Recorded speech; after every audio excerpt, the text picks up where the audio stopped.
Sometimes the most powerful businesses are born from personal challenges. Today's guest, Rusty Fulling, is a perfect example of turning a health crisis into a mission-driven accounting firm that's now serving clients across 25 states. When most people face personal setbacks, they pull back, but Rusty leaned in and created Fulling Management and Accounting, a company that's not just about numbers, but about helping entrepreneurs see their business with crystal clear clarity. Rusty was born into an entrepreneurial family, but didn't just inherit a business mindset. He developed a unique approach he calls the Grace Business Philosophy: growth, representing the client, accountability, champion attitude, and eternal impact. He's built a fully remote team of 16 people who aren't just crunching numbers, but acting as strategic partners for businesses nationwide. From helping Keymaster Games restructure their financials to providing CFO level insights, Rusty's not your typical accountant. He's the kind of advisor who will tell you what you need to hear, not just what you want to hear. Please welcome Rusty Fulling to the show. All right, Rusty Fulling, welcome to the show. Hey, Rory, good to see you.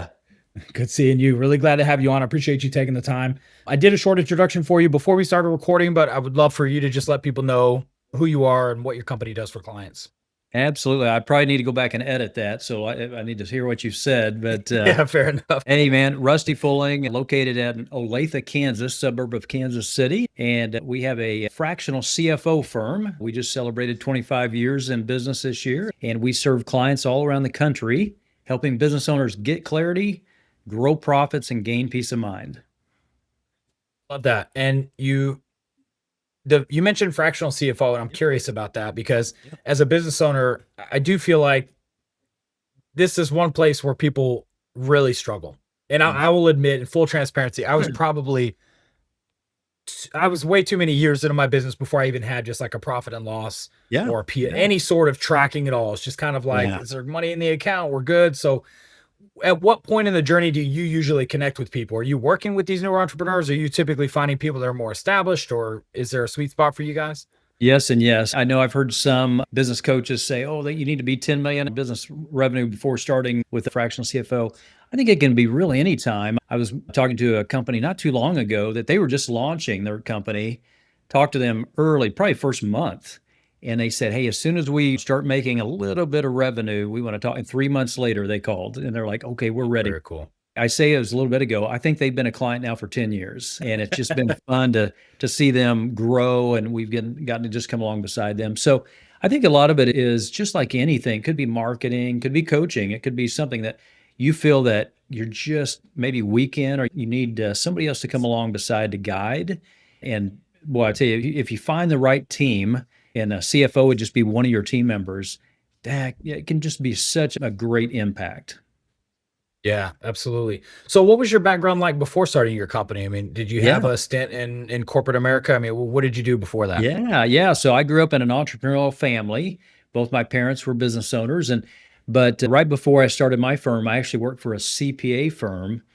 And Rory, I was working way too many hours. And I think you're a young dad, if I remember right. That's right. And I would leave early in the mornings. The kids would be in bed. And by the time I got back home from the office, the kids would be back in bed. And I was just missing out on life.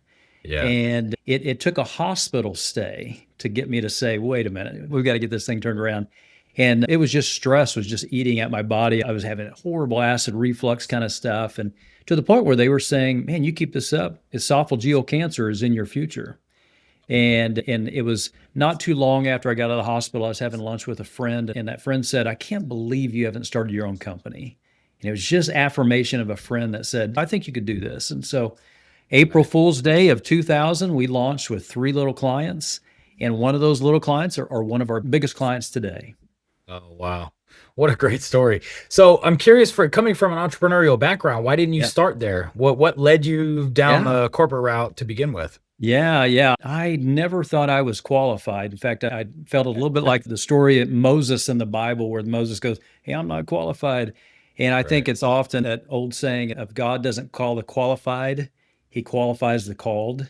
And I think that's something that as I've gone all these years now, it's interesting. I still often, there's days that I don't feel qualified, but boy, there's just things that come along that's, okay, some affirmations. It's, okay, I think we're doing the right thing. Yeah, no, I love that. And I resonate with that so fully. And for anybody who's listening, I was actually just having this conversation with somebody earlier today where early in your entrepreneurship career, there are going to be more than a few days where the weight of everything feels almost like too much. Like when you have a job, there's a lot of things you take for granted in that I can not show up today. The business is going to be fine. Mhm. Clients could be mad. It's not ultimately really my responsibility. Like there's a lot of Yeah. things you get to outsource. When you're an entrepreneur, failure is a real prospect Yeah. all the Yeah. time. And that can be a lot. I mean, psychologically, it can be Yeah. that is something you have to adapt into. Absolutely. And I think that goes back to purpose. Sometimes we have to talk about purpose creates clarity and clarity creates purpose. And if we know what our purpose is, man, that helps in those days when it's, oh my goodness, is this worth it? What's the ultimate purpose? What am I doing this for? And if it's just about money, that's probably going to wear out pretty quick. But there Yeah. needs to be a bigger purpose, yeah, for what you're doing. Yeah, and I love that because you have is it the grace Oh, very good. system, Yeah. the grace? Yeah, and then you had the 4 C's, and one of those, I can't remember the grace perfectly, but in your 4 C's of leadership, was it? You had the charity mindedness, Yeah. which I thought which really stood out to me because I Yeah. do think that everybody I've talked to that's at a certain level, Mm, it always inevitably becomes about how can I pour back yeah. into people and community and things like that. And I Yeah. think that's such a beautiful outgrowth of Yeah. the I journey got that people like you go on. Yeah, absolutely. I got to sit in on an interview with old writer of the Go Giver yesterday. Oh, very Great. cool. Yeah. And Oh gosh, what is his Bob Berg. Berg? Yeah, Yeah. I knew it was a B. Yeah, for those that haven't read The Go Giver, boy, go out and get that. Great book. But it really talks about serving before selling kind of Mhm. language and giving back. And I just thought Bob did a great job in the interview and just talking about the book, but also modeling that in his own life. And I think looking for people to emulate or to say, hey, I like what they're doing. How can I apply some of those in my leadership? So great example of kind of that charitable giving and it's bigger than just you mindset. Yeah, absolutely. So over the years, you've obviously been around for quite a while with your business. So what's a really cool project or a client or experience that you've had? I mean, just any really cool, client experiences you've had. I love the entrepreneurial spirit. I years ago we're a all virtual company now, but years ago we used to be in person in an office. And I had a guy come in one day and he goes, "I want to teach horses how to play soccer and make a business of it." And I thought, "Oh no, this is where my Yeah. business." And and it was so fascinating. We were able to get this company up and going. You can actually go on YouTube now and Google or look up the horse soccer, and you can look at No all kidding. kinds of videos of people teaching their horses how to do this. So it's just fascinating. I love the entrepreneurial spirit and the creativity. We were in a bioscience incubator for a number of years, was one of our office spaces. And oh my goodness, the technology that people come up with, you're just going, how in the where did they even think about that? And so Right. I love watching the dream become a vision and then the vision become really an actual business and getting just to play a little part of that. Man, that is just so much fun. I love that. And I'll have that. I say it to people probably more often than they like because I don't think it lands with everybody, but Yeah. I'll tell, especially my kids, I'll say Yeah. everything was nothing before it was something in somebody's mind. Yeah. Like Yeah. it's easy to look at your iPhone and be like, well, yeah, of course I have an iPhone, especially for my kids. They grew up with technology. Yes. They're like, Yeah. everybody has an iPhone. I'm like, no, Yes.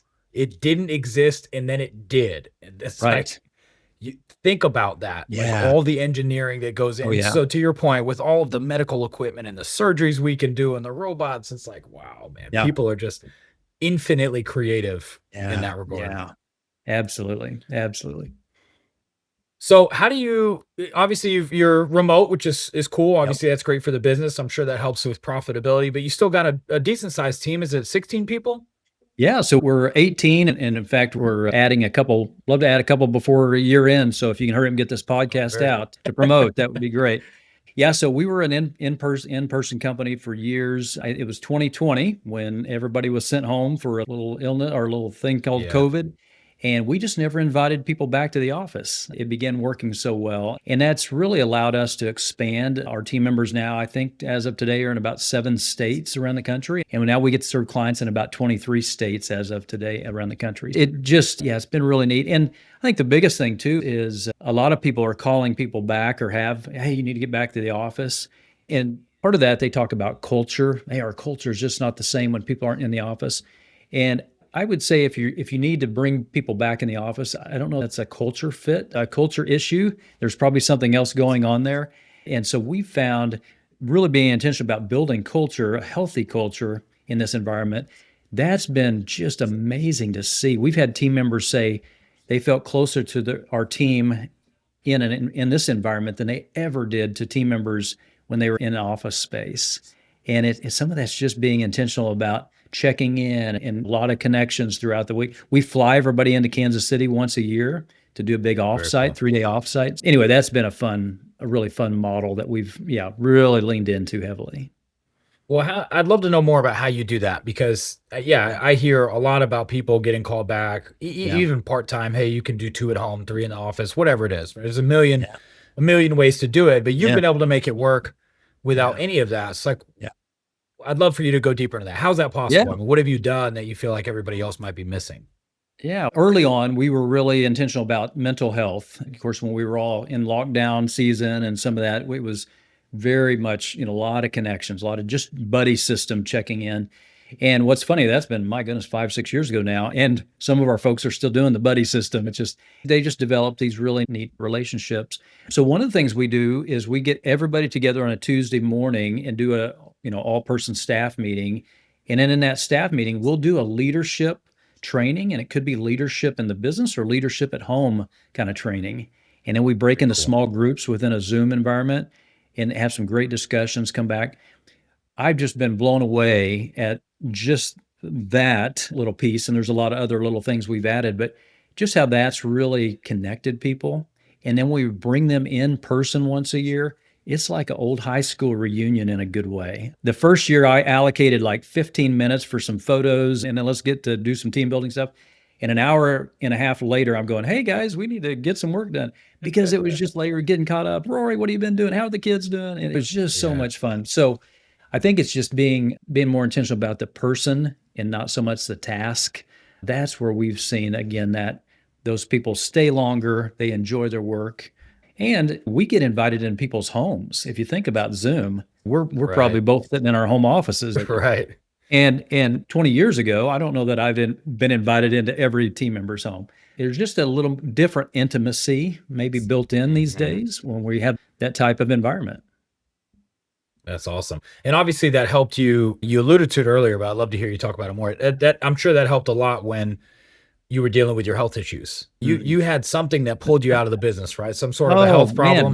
Don't bring up those kind of things. Those are horrible. So I went in, I started running about, when I turned 50, so several years ago now. But anyway, I had a knee issue this summer and went in for a minor meniscus tear, just a small little surgery. Went great. And a week later, I ended up in the hospital with a staph infection, which is just horrible. Yikes. And I was out. I was out of commission for a number of days. And it was amazing how our team, one of the things we worked on was a succession or contingency plan before all this. In fact, we started working on that 4 or 5 years ago. And I'll tell you, it was amazing seeing our team just kick in. It was just like, hey, we've practiced this. We know the steps. And I don't know if they even missed me. It was one of those things where it's like, hey, I'm gone here. But it was just so neat to see our team from a communication standpoint, from an operation standpoint, just really kick in. And so I think that's one of those lessons that, again, we watched other companies do well. And man, how do we build in some of those succession contingency kind of things? Because leaders do go down, and whether intentionally or not. And it was, we've got a great team, and it was neat to see them just shine during that. Is that something you had practiced? Like, had they gotten repetitions for this kind of a scenario? I mean, how do you prepare for that? Yeah, a little bit. So I've got to do, even like this summer before that happened, I got to go to Kenya and Ethiopia to do some mission works, to work with some single moms who were becoming entrepreneurs. It was a 3-year program. And so I got to do some. And so really, when you're out of the country and really out of cell phone reception, I didn't open my laptop for 2 weeks. I think that was a little bit of a practice, Right. And so when an emergency came up with the knee situation, they said, hey, This isn't any different than him being gone on a Africa trip or something like that. So I think there was a little bit of practice, and but yeah, I think a lot of we talk about that. We have a once a year meeting where we talk about contingency and succession and what does that look like. So I think keeping that updated, that was definitely helpful. Yeah. No, I mean, that's a testament to you and the team for sure, because there's a lot of businesses, especially smaller ones, that Yeah. couldn't Yeah. handle, and that's a fear obviously for a lot of entrepreneurs, is like, if I go down, what happens to the business? And Yes. to have Yeah. that solved that's great. So I'm glad And, that all went and, well for you. And did and you heal yeah. 100%? And Everything's back to normal? that'll be on our next episode. We'll have to talk about that one. Still working on that one. Oh, wow. But yeah, I think for the 1 and 2 person shop, there's things you can begin putting in place. Just, hey, if something happens, how do I protect my family? Maybe in my case, my wife and kids and that type of situation. So I think those are things to be thinking about, even as a 1 person shop, Yeah. because you're building an asset and you sure don't want to lose it when, something happens to you. Yeah, absolutely. And you mentioned earlier, I can't remember if this was on the recording or not, but you were talking about God doesn't call the qualified, he qualifies the called. Yeah. And I just, it stood out to me because I think the same thing, but you were talking about your sort of ongoing recovery, because it's easy to ask yourself, Yeah. why do I have to deal with these things? Why can't everything be better? But I think of it as these consistent challenges are the things that continue to force us to seek God. If everything was always good all the time, Yeah. there would be no yearning for Yeah. Yeah. something higher, right? And so, Yeah. as unfortunate as it is, it can keep us oriented in the right way, keep us from falling victim to our Yeah. own, pride and things like that. Yeah, yeah. I think that there's a great book called The Strength to Strength that talks about even seasons of life, moving from one season to another. And yeah, I probably won't ever run my PR, my personal record again. But Right. boy, I can walk along beside a friend who's going through a tough time or a client on the walking trail. And so there's some things that, how do you embrace the things Mhm. that what you can do now? And in fact, maybe some wisdom that you gain as you get older or more experienced that you may not have had 20 years ago when you were running as fast as you could. And so I Right. think it's engaging in those and not fearing and griping about, oh, I can't do this, I can't do this. Boy, what can Yeah. you do now? So some of that I think is mindset, probably just practice. It's not always Yeah. natural. So Right. Absolutely. So how have you what's been your biggest source of new business? I mean, do you guys market? mm, Do you have a content strategy? I mean, how have you guys, yeah. continue to be discovered so consistently over the years? Yeah, a lot of ours comes through relationships. I think a lot of it is that serving before selling. Roundtable groups historically have been really good for us because we get a chance to work with business owners, being a participant in roundtable groups. And they used to be in person where you're meeting with other business owners and you're sharing challenges and successes and helping each other kind of as an advisory board for each other. And so I would say that's been one of the biggest ones. What's really neat these days is there's so many online forums like that. Yeah. And so it's just amazing. Some of our best referral sources are from some of those groups that, my goodness, some of those we've been probably part of for 10 plus years now. Mhm. And again, just engaging with others. And so I think that's been really one of the biggest feeders for our business. Very cool. And as far as your industry, obviously, no matter what, people are going to be doing their books and all that. But I'm really curious, how have you been affected by AI and Yeah. everything that's sort of come out of the technology sector in the last 2 years? Yeah. Yeah. It is interesting. I know we want to automate, automate, automate. And it's funny, a lot of times people stick their head in the sand. They'll never automate accounting practices. Oh my goodness. Right. They're just about automated. So I think that there's definitely those that stick their head in the sand, and there's those that, hey, how do we engage this to even give better service? And so we've tried to take that second approach is, okay, this is here to stay. How do we use it for good? And so it has been interesting. I was working with a business leader in Kenya yesterday, and we were talking about AI and they were doing some simple spreadsheets, and he was trying to figure out how can I provide more value to my clients here. And so we were just talking about what if you were to use that data, stick in AI and do some assumptions, and anyway, just use it for good and for helping guide somebody. So I think there's still some personal aspect that we still need to have, my goodness, to keep humanity For and sure. relationships alive. Don't just put it all off on AI, but I think we can use it for good. So is it something you've implemented as an organization, or do you find it just kind of individuals using it here and there within the team? Yeah. Yeah, there's some great we have stayed away from probably just I'm trying to think, just the one-off type things, but definitely Mhm. the systems that are already developed that have already been vetted and some of that. So yeah, there's a lot of things, even like things like QuickBooks and tools that work with that. Absolutely. Yeah, we're using that for reporting purposes. And one of the things, of course, you're going to know better than I would, but just that you don't want to just stick all your data out there for everybody to see. So that's one of the reasons we've said, hey, we want to be appropriate in how we're using it in those ways. Yeah. But yeah, there's some great tools out there that, yeah, no, I think be wise about what you're using and where your data is going. But yeah, there's some great tools to tap into. Are there any specific to your industry that you're really excited about? Any bookkeeping or accounting or anything like that you've seen? Yeah, I'm trying to think. Even simple things like, there's Ledger Sync. I'm trying to think of some others off the top that do some great analytics. So Mhm. I can't think of some of the names off the top here, but yeah, we do have some that really do some great reporting. Just break the data down really for the communication for the client. So if you look at communication styles, you're going to have some clients that they want details, and others they want a nice, pretty graph and just give me the Right. picture. And so I think if you can use that data from a advisory standpoint, and then really give it to the client the way that they're going to be able to absorb it and consume it, I think that's again where you could use AI for some of that. I think I saw you did was it taking like a grocery list a while back and doing some, Recipes. Yeah. recipe. Yeah. Just, Yeah. it's a simple, practical thing, but we can Right. apply some of that to business. And it could even be business scenarios. It's always fun to put a scenario into AI. Hey, how would you handle this question? Just get Yeah. feedback. Oh, hey, I didn't think about that. And so sometimes it's just getting another opinion can be Yeah. helpful. Yeah, I agree. I mean, any of the models are, I'll basically take any topic and add therapy at the end, and that's I'll go to it Yes. sometimes. And I'm like, hey, you're my brand therapist. I've got this idea and kind of these concepts, Yeah. but I need to flesh out the rest.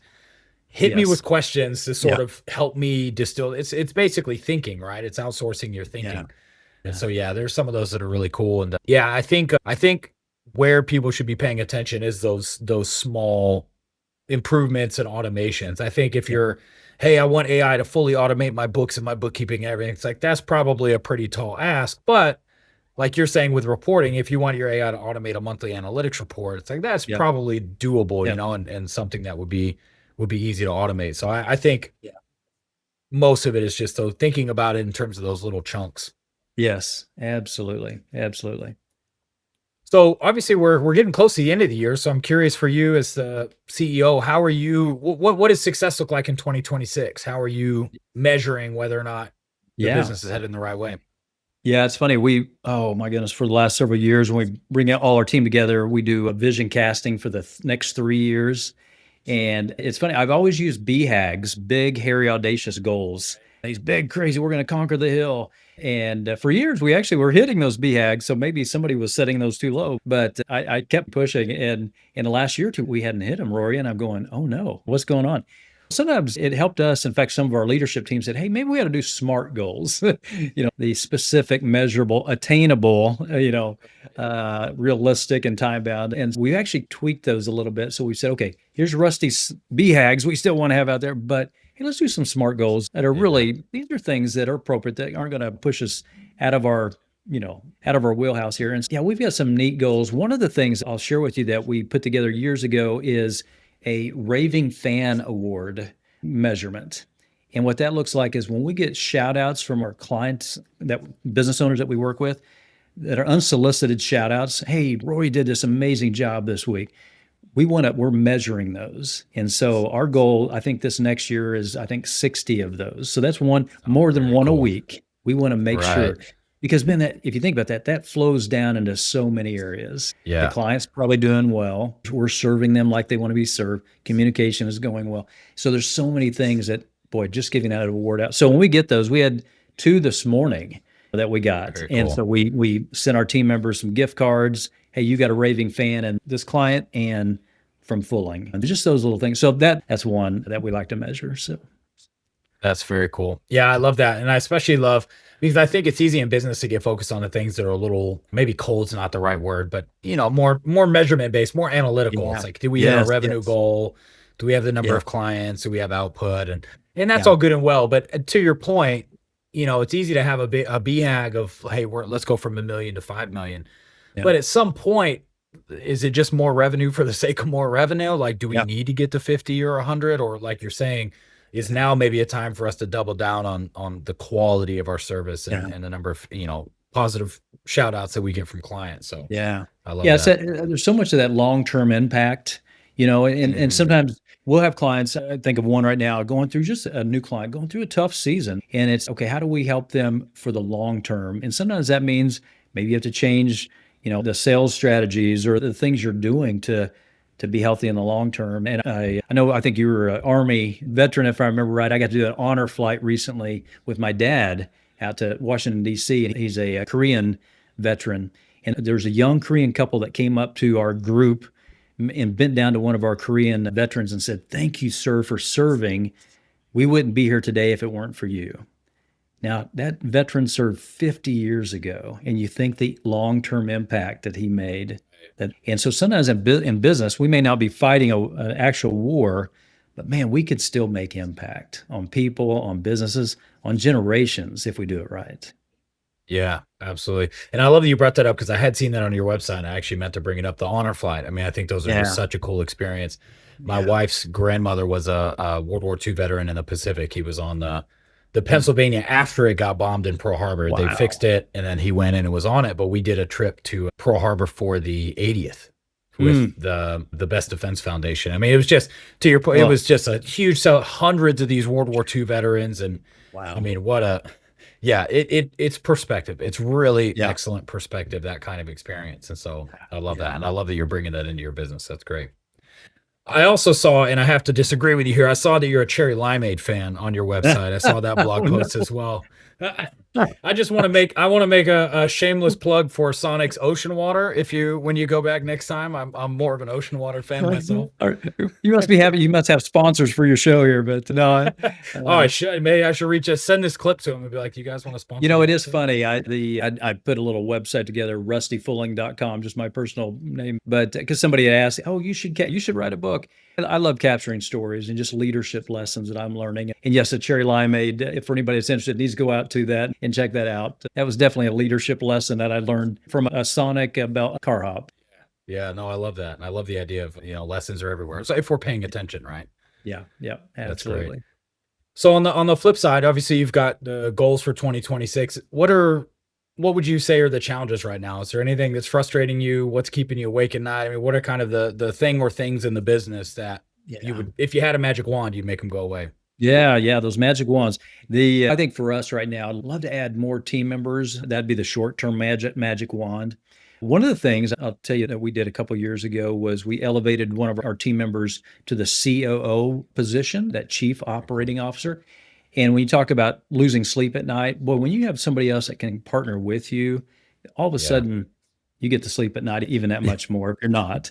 And so I would say for the magic wand, for any business leader, boy, if you're losing sleep at night, you find maybe partner, maybe is too strong a word, but somebody else that can come along beside you, because I think sometimes we get caught up in doing it alone, thinking we've Yeah. got to be the fixer. But yeah, I'd say for us, hey, we're looking for great team members so we can serve more great clients and make even bigger impact for the companies we get to work with.